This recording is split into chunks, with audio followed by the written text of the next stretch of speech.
Этот плакат все прекрасно знают. Спросите, на каком языке мы хотим учиться.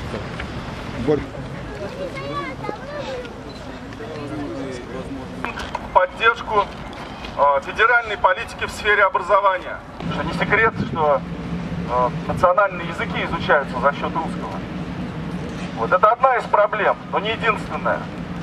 У нас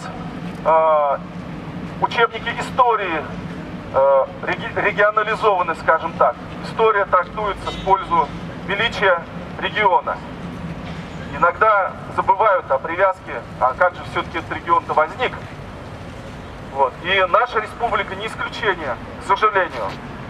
В России, в нашей с вами стране, являющейся большой родиной, русский язык нигде на территории не имеет статус родной язык. Нету такого статуса родной язык, русский язык.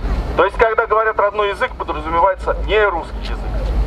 Вот. А мы говорим, об этом говорят и наши плакаты, и наша вот растяжка большая, и наши сердца. Наш родной язык русский. Давайте это повторим все вместе. 3-4. Наш родной язык русский. Вот. Сегодня татарский тоже хорошо, что родной.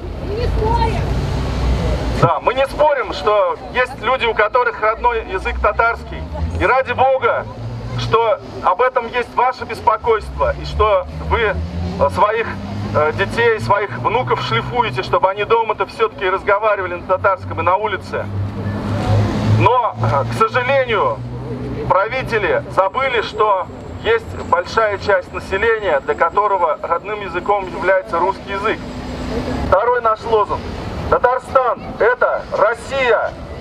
3-4. Татарстан – это Россия. Татарстан – это Россия. Я не знаю, в какой мере понимает брио президента республики, наш региональный, неоспариваемый никем лидер. Его полгода назад примерно вместе с Шаймиевым Путин уже назвал патриотами России. Так, немножко общество удивилось, встрепенулось в связи как раз с обращением татарского юноши сохранить должность президента. Мы не против того, чтобы должность сохранить или еще что-то, но мы хотели бы, чтобы наши дети получали качественное образование.